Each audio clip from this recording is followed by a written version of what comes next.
Something unusual showed up on China's newest aircraft carrier. And it wasn't just another jet. Satellite images revealed an air-wing layout that looks less about numbers and more about awareness, coordination, and reach. Instead of packing the deck with fighters, the Fujian appears to prioritize flying radars and stealth aircraft working together. In this video, we'll break down how analysts reached that conclusion, why it matters, and what this setup quietly tells us about the future of carrier operations. The most revealing detail from the recent satellite imagery of Fujian is not the presence of advanced aircraft, but the balance between them. Analysts observed a deck configuration that included 3 KJ-600 airborne early warning aircraft, alongside 3 J-35 stealth fighters, and 2 J-15 aircraft during flight training. That ratio stands out immediately because carrier decks traditionally prioritize strike fighters over support platforms. Here, the opposite appeared to be happening. The KJ-600 is designed to act as a flying sensor node, carrying a large radar capable of detecting aerial and surface activity far beyond the ship's own horizon.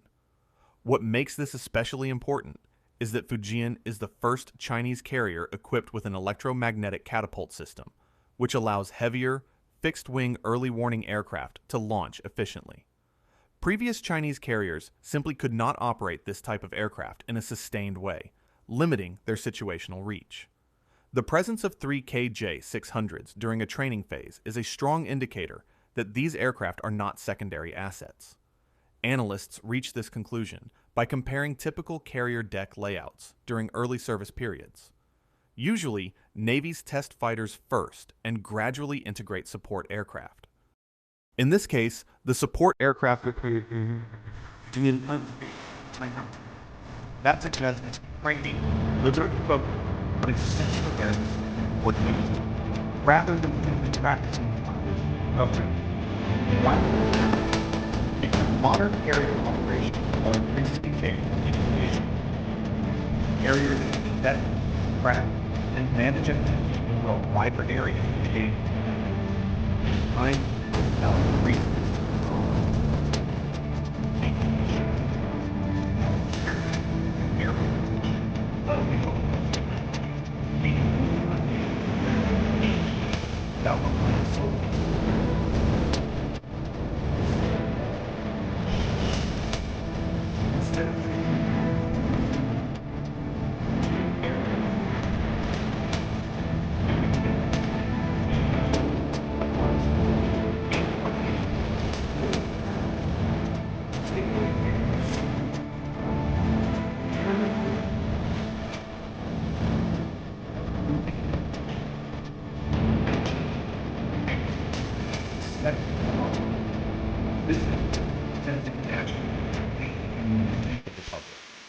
How stealth aircraft fit into this networked approach. The appearance of the J-35 alongside the KJ-600 tells us far more than just a new jet is operational. What analysts focused on was how the J-35 was being used during training, not simply the fact that it was present. The J-35 is designed with reduced observability, internal payloads, and integrated sensors. But those features become far more powerful when paired with external awareness. Satellite imagery showed the J-35 operating in close coordination with early warning aircraft during electromagnetic catapult trials. This matters because stealth aircraft are most effective when they don't need to rely on their own sensors alone. By receiving targeting and situational data from the KJ-600, the J-35 can limit its own emissions, preserving its low visibility profile while still maintaining a clear picture of its surroundings. Analysts reached this conclusion by looking at 2 factors together: the timing of the training and the aircraft mix. This wasn't a ceremonial deck display or isolated testing. It was flight training in an active maritime environment, indicating practical integration rather than experimentation. The fact that stealth aircraft were not operating independently suggests a deliberate emphasis on off-board sensing and shared awareness. Another key element here is the electromagnetic catapult itself. Unlike traditional launch systems, EMALS allows aircraft to launch with higher payloads and fuel loads while reducing stress on the airframe. That capability is especially important for stealth aircraft, which often balance internal payload limits against range and endurance. The catapult effectively expands the J-35's operational flexibility, making it more viable for sustained carrier operations. What makes this significant is not a comparison to other aircraft, but the concept being tested.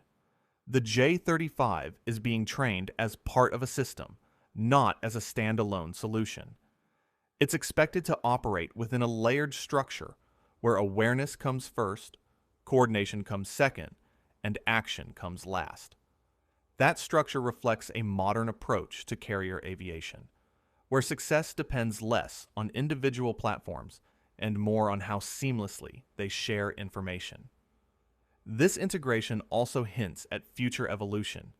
As more aircraft types join the air wing, the J-35 is likely to act as a quiet executor within a much larger network. That naturally brings us to the final layer of this setup: aircraft designed to shape the environment itself. The final piece of the Fujian air wing puzzle lies with the J-15D, which analysts believe may have been among the two J-15 aircraft seen on deck. While externally similar to standard J-15S, the J-15D is optimized for electronic support roles, carrying specialized equipment designed to influence how sensors and signals behave in the surrounding airspace. This matters because electronic support aircraft don't operate in isolation. They amplify everything else around them. When paired with early warning platforms and stealth aircraft, they help shape the operational environment before any decisive action takes place. Analysts inferred the likely presence of this variant based on the broader air wing composition and the nature of the training, which appeared focused on coordination rather than basic flight qualification. What's important here is not the exact configuration on that specific day, but the logic behind it. A layered air wing that includes sensing, stealth, and electronic support suggests a mature planning approach. Each aircraft type plays a defined role. One detects, one interprets, one moves quietly, and one manages the electromagnetic space. Together, they form a system that emphasizes preparation and control rather than reaction.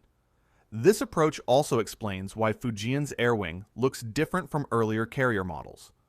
The ship itself is designed to support this complexity. Its launch system, deck layout, and anticipated sortie generation rate are all suited to running a diverse mix of aircraft efficiently. That allows training to focus on interaction between platforms rather than simply getting aircraft airborne. From an analytical standpoint, this is where the findings become especially meaningful.